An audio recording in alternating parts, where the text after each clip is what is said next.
join the Honourable Minister in unveiling this research paper.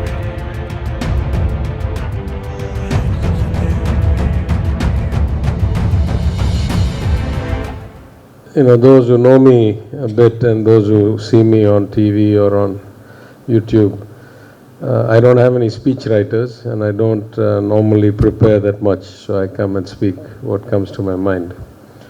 So I thought I'd just talk about a few things today that occurred to me.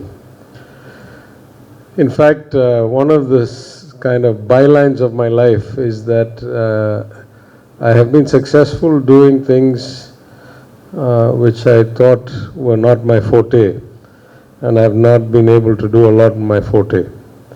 I always say I was a better consultant than I was a trader or banker, but I made much of my money in the investment banking business. I got some level of respect as a financial manager of Tamil Nadu's balance sheet and economy and fisc. As my chief secretary recently told me, the Hindu pointed out that the only 2 years in a row that Tamil Nadu borrowed less money each year than the year before was when I was finance minister. And they brought the borrowing down from roughly 94,000 crores to 70,000 crores in 2 years. So we're moving in the right direction, at least in rupee terms, not adjusting for inflation. But all the time I was in my old role, I used to say, as far as I'm concerned, the human resources part of the job is much more important than the finance part of the job, because I was Minister for Finance and Human Resource Management.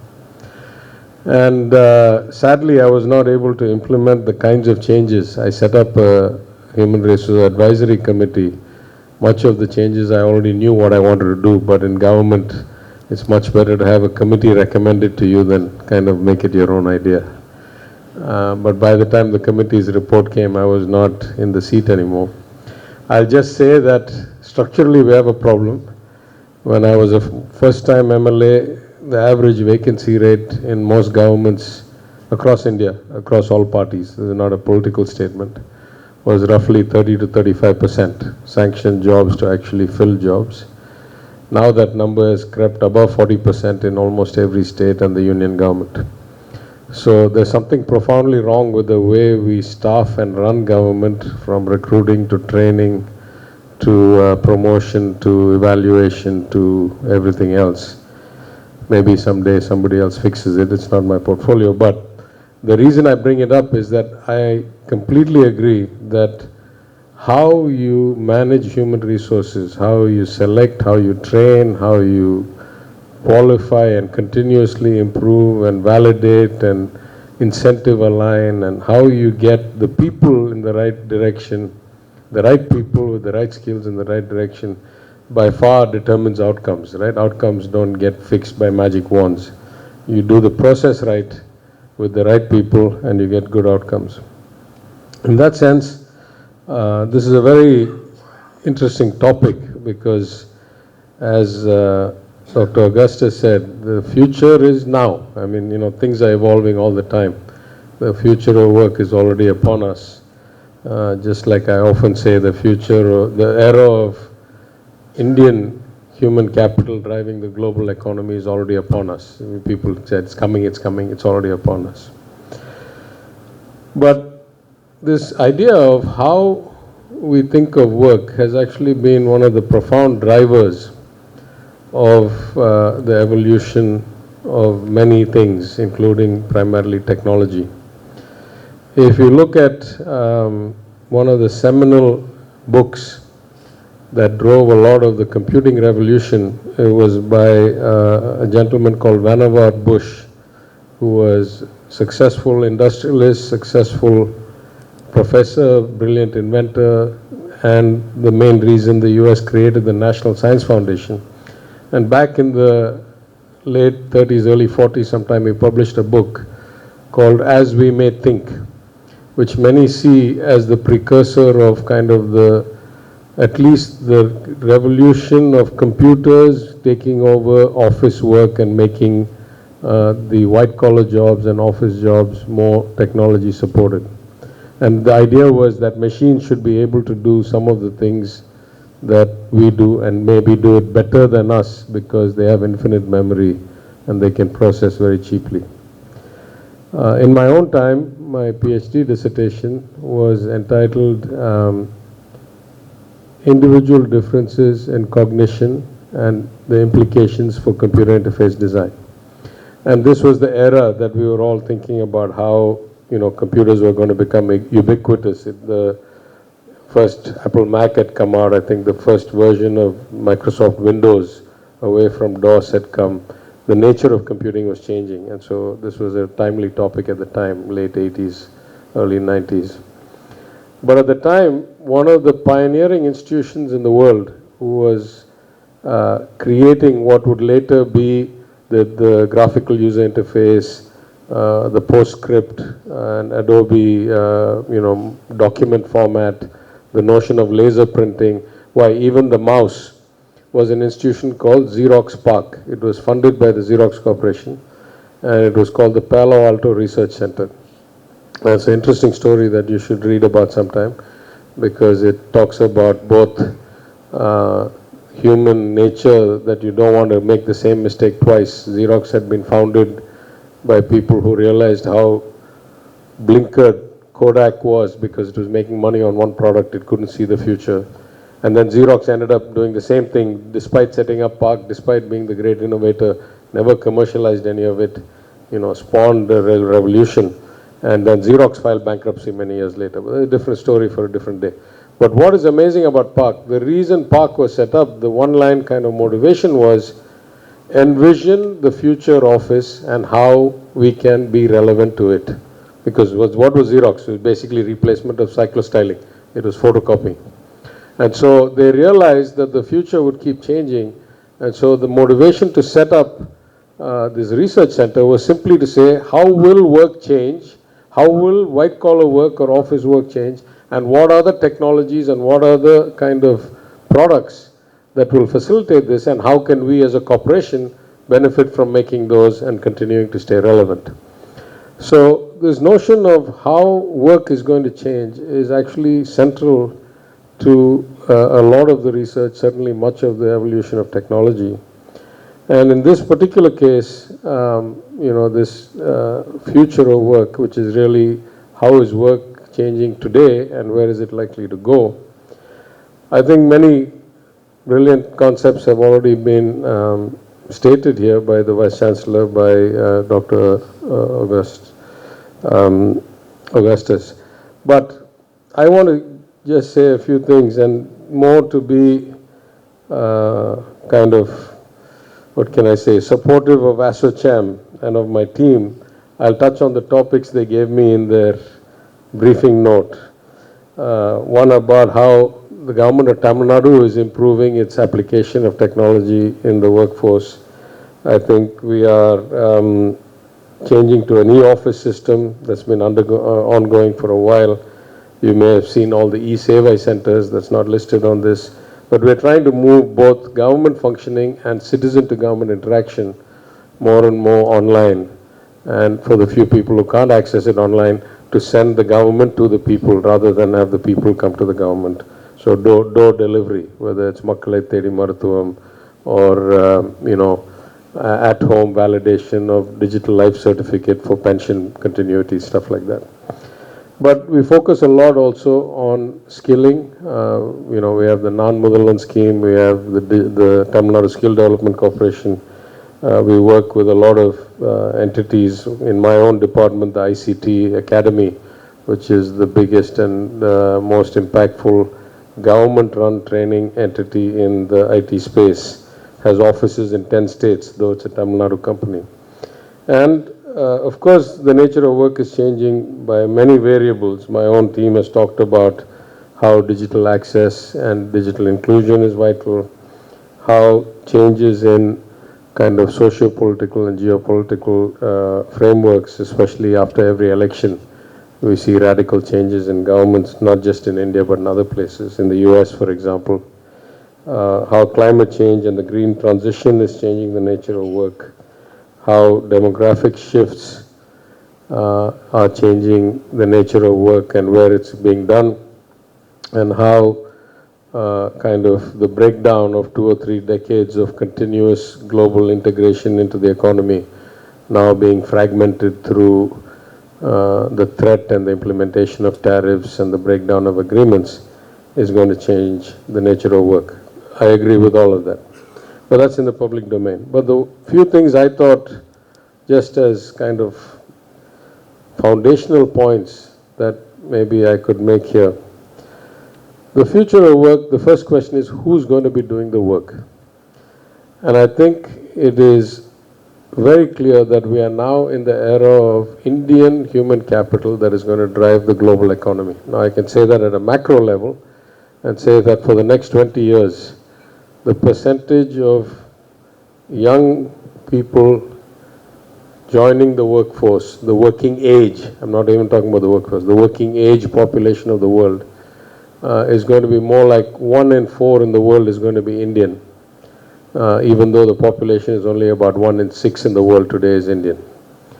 We have already seen this in outcomes in the sense that about 11% of the Fortune 500 companies are now led by Indian chairmen or CEOs or MDs. That number is only going to get higher.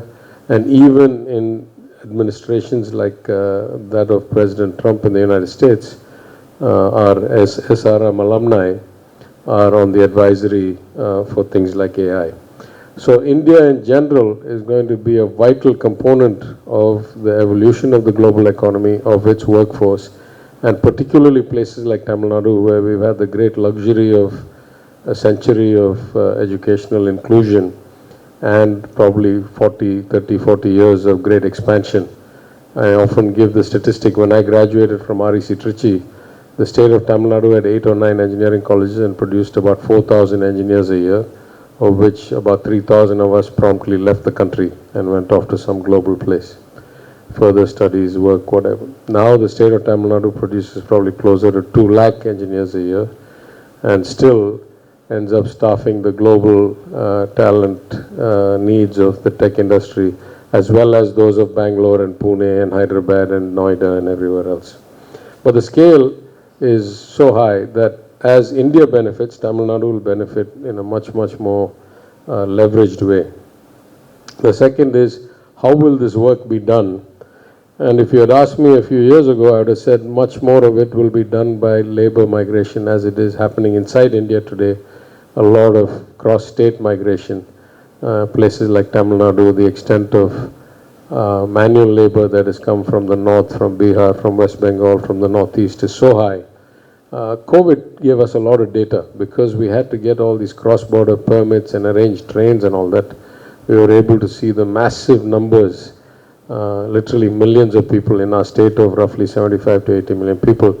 At the time, at least, there were almost 3 to 4 million registerable and needed to be sent back home workers from other states. And we had so many hundreds of thousands of IT and white-collar workers of our own who were trying to migrate, come back across the border for the pandemic. So this, I thought, would be a continuing trend. But because of a lot of socio-political strife and a lot of kind of xenophobia rising in a lot of places, I'm not so sure anymore. I think we'll have a dichotomous world. I think countries like Canada, Australia, Singapore, Scandinavia, places where they have a declining population and improving economic situation, partly for natural resources, partly for other reasons, there's still going to be the need for a lot of migration of skilled talent. But places like the United States, at least in the short term, or UK, where there's a lot of backlash against migration and against immigrants, we're probably going to see a lot more of that work move offshore, just simply because there won't be enough people. And a lot of that is going to end up coming to India and coming to Tamil Nadu. So we're probably going to see a lot more remote work, especially with better internet connectivity, full speed video connectivity and so forth. So even in our own TANFINET project, the ambition is to connect all 12,650 villages. All our cities are already fully high-speed, Wi-Fi, fiber connected, so that in my house I can get Wi-Fi 300 Mbps in Madurai, in Chennai, I'm sure in Salem and other places. But in the villages, the government is laying with the government of India's support through the BharatNet program. So we can now say that the work will be migrated to wherever the talent is. Then the vital question of what? What is it that work is going to involve? And of course, it's going to change a lot by the nature of technology and these days also of AI. But I want to give an example that I was just talking about when we were waiting downstairs. In the manufacturing space, where I was a consultant, let's say in the late 80s in the United States, where I went as a graduate student, you could make a very, very good living being a manual laborer in a unionized auto or auto parts or defense factory. And you could have a house, a vacation home, a couple of cars, a boat. You know, that's the kind of money they were making back then. Fast forward 20 or 30 years, of course, almost all manufacturing of the world moved to China.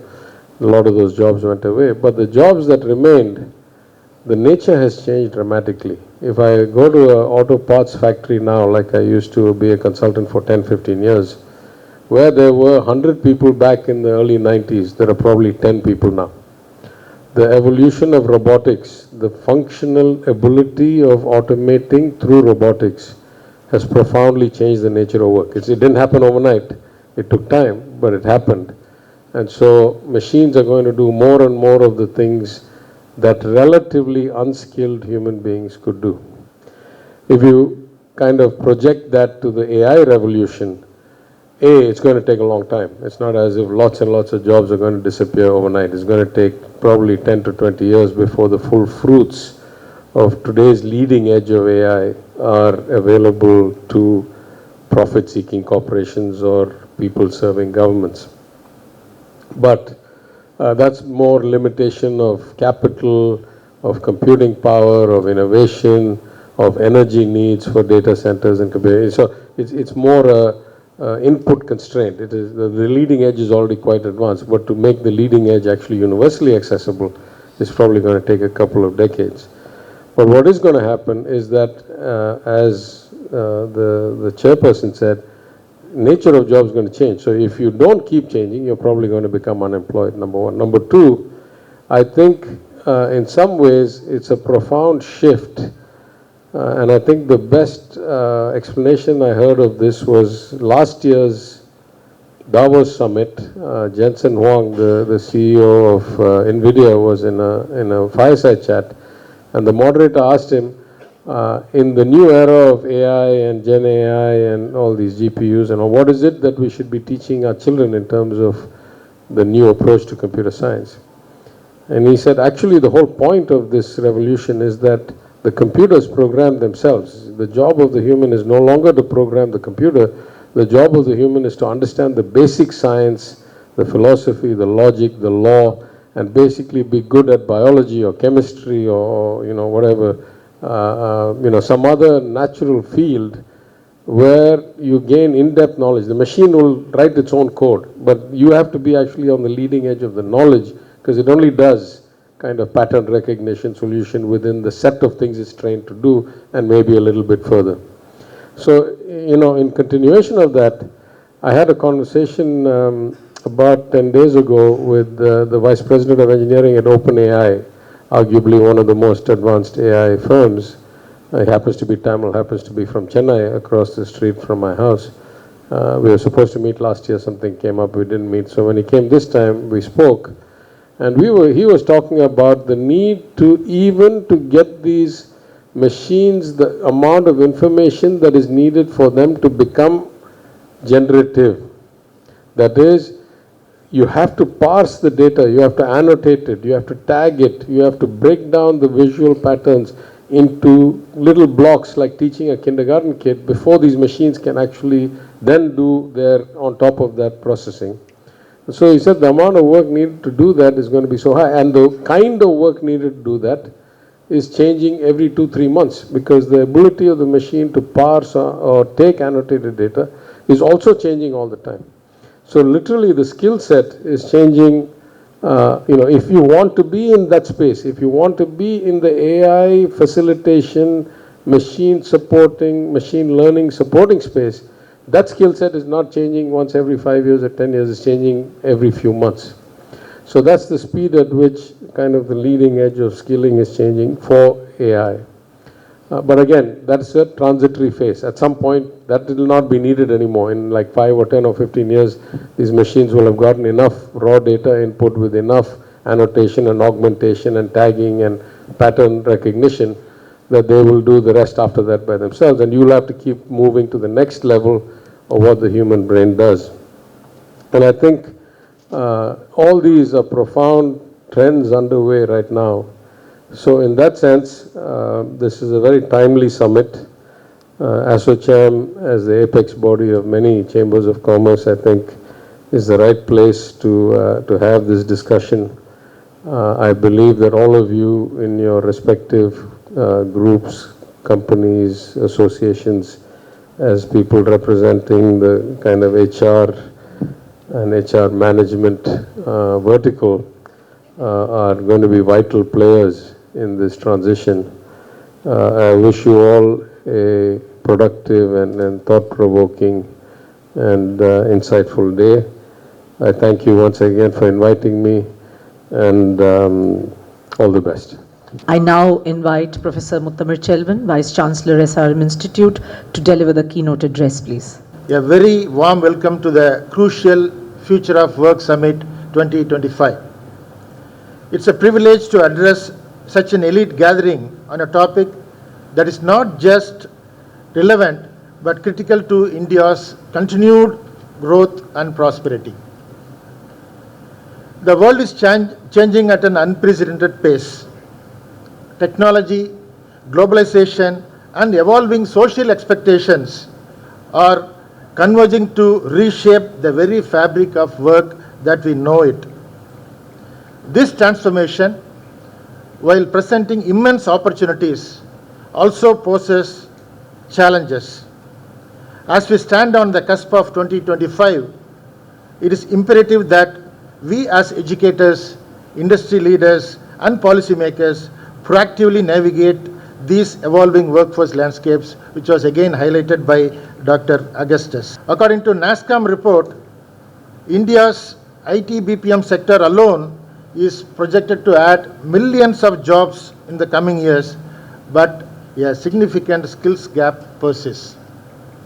Furthermore, the World Economic Forum's Future of Jobs report suggests that by 2025, half of all employees will need reskilling and upskilling. These figures underscores the urgency with which we must address the future of work. Educational institutions should realize that the traditional model of education needs a paradigm shift. We can no longer afford to churn out graduates equipped with knowledge that become obsolete within a few years. Our focus must be on fostering adaptability, critical thinking, problem solving, and creativity. These very skills are in high demand in the future job market. But equally important, we must nurture resilience and well-being. At SRM, we are actively integrating emerging technologies like AI, machine learning, and data analytics into our curriculum. I'm sure many other education institutions are also following this one. We're also emphasizing experiential learning, industry internships, and collaborative projects that bridge the gap between academia and industry. Dr. Augustus was mentioning about the strong industry-academia collaboration. For the information of the members here, the last 5 years, we have been moving very closely with the industry, trying to send some of our faculty for training in the industry. We call the program as Faculty Industry Immersion Program. We were successful in sending about 40 to 50 faculty members, but not beyond that. That may be because we are not able to identify the suitable industry, or they may have some compulsions of not taking some of the faculty members. Probably I will work closely with ASSOCHAM and see how we can enhance this number so that we can send our faculty to the industry to get trained, so that when they come back to the campus, they'll be sharing the rich experience to the students and also to the fellow colleagues at the university, that will really transform the education at the institution level. Probably you are all aware that in all educational institutions, we are talking about patents now. Are we doing any relevant research? That's important. Or whether to publish only papers. But all these ranking and accreditation agencies, they started talking about patents, how many patents you have, how many you have filed, how many generated, and things like that. Now we have about 450 patents, approved patents, but we are not able to proceed further beyond that. We are not able to commercialize or going for technology transfer. So what we did was we organized one industry related summit where we invited about 180 members from the industry to look at our patents that has been granted. So with that, they have understood what is the potential of educational institution, how our students and faculty are performing, and out of about 450 or so, at least 20 to 25 will go to the next phase. So I think this sort of engagement is also required between industry and academia to appreciate the high-end research that the institutions are doing and the patents that can be commercialized. Then he was also talking about the entrepreneurship, the innovation skill. Now again, a lot of things are happening in every education institution, and the first and foremost step that we took was to have faculty mentors in education institution. For many years, the professors in education institution, we all believed that teaching is the first component, research is the next one. But today it has completely changed. Information is available everywhere, and students need not come to the class and listen to the faculty. They will come to the class only when there is something beyond what is given or what is available in the public space or in the books. So this is another challenge that we are facing. Maybe the industry people can come and orient our staff, and then we can pick up some real challenges and pose that as a problem to the students, and then based on that, some hackathon and things like that can be done. So we made about 250 faculty members to attend a course on design thinking. So that changed the perspective of the faculty members that we should encourage our students into innovation and entrepreneurship, and that is taking place. They are serving as residential mentors. So now transforming the faculty is again a challenge. We are moving towards that. Now when this AI came in, initially there was a lot of talk about whether to use AI, and you might have also seen in the media that some of the institutions are banning the students to use AI for writing the assignments and things like that. Now we have understood the potential of AI, and we have trained about 250 faculty members in handling AI tools for education. So these are some of the initiatives that as an education institution we are doing, and many other institutions should also follow that. Now having said this, the universities cannot do this alone. That's also very clear. A strong partnership between academia and industry is very crucial, and I believe that platforms like ASSOCHAM Summit play a vital role in fostering such collaboration. It's very, very important. Without industry, academia cannot function anymore. The future of work is not just about technology, it's also about people, which was again mentioned by Dr. Augustus. And a critical aspect of empowering people is prioritizing their well-being. If their well-being is not good, we are going to suffer a lot. We must create a work environment that's inclusive, diverse, and equitable, and one that supports the mental and physical health of its workforce. Burnout, stress, and work-life balance issues are increasingly prevalent, especially among young professionals. Addressing these challenges is not just a moral imperative, it's a strategic necessity for sustained productivity and innovation. Well-being is not just a perk, it's a fundamental pillar of thriving workforce and a sustainable organizational culture. It directly impacts employee engagement, productivity, retention, and ultimately the bottom line. So well-being has to be taken care of. Companies that invest in the well-being of their employees are not only doing the right thing, they're also making a smart business decision. It fosters a positive work environment, strengthens company values, and enhances the overall employee experiences, which is crucial for attracting and retaining top talent, especially among the youth.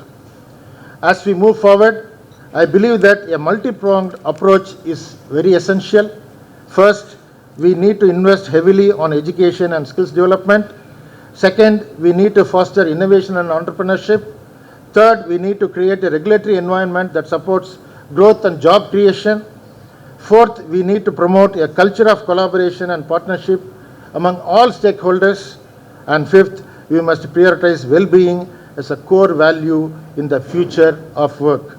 The future of work is not something that happens to us. It is something we create.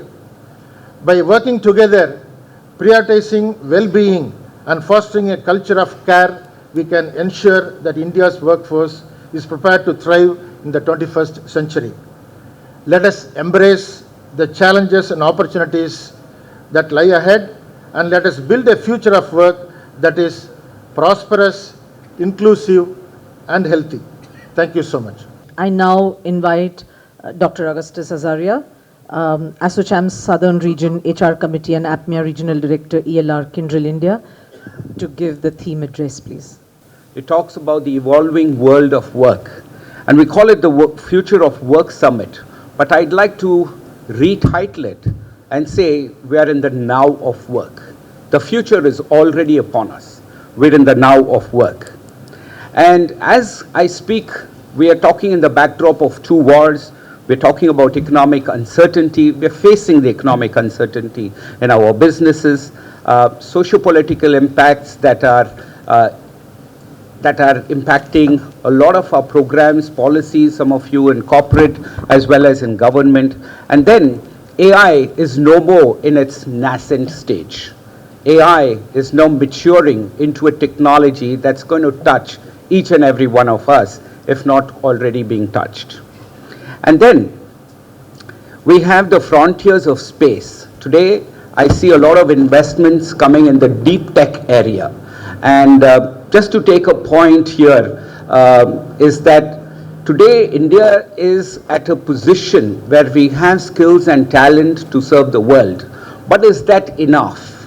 Are we harnessing the power of skills? Are we harnessing what we call the future of work or the now of work?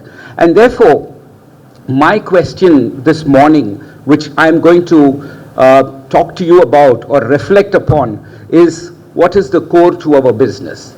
The core to our business is people. Let's not forget it.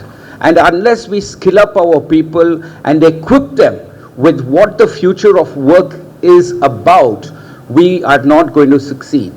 And therefore, when you put people at the core of your business, you really don't have to do much. They're going to take care of your business.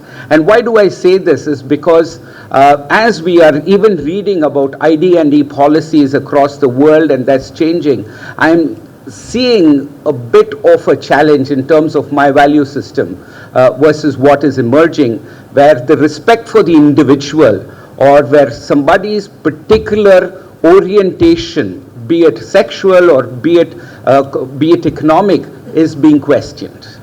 And therefore, I would urge every HR leader here, to apply respect for the individual in all that we do, because technology is there as an enabler. And AI, people ask me whenever I go to an academic institution or I'm talking to a group of people, will I lose my job? The answer is yes, you will lose your job because of AI if you don't skill up, right? So that is very crucial, skilling. So we're all at the cusp of skilling. And then I want to also touch upon a short area in the brief time that I have with our Vice Chancellor also here of SRMU about the industry-academia partnership and what we are doing, all right?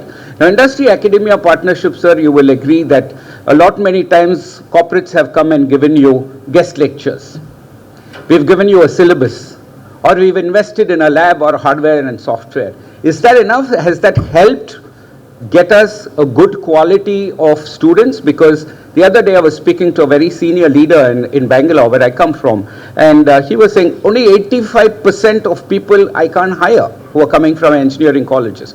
Well, some say it's 50, some say it's 42, but each of them know that we do not have a good quality of people coming out of those places. Why? And a lot of industry leaders, we keep harping on it, but what are we doing about it?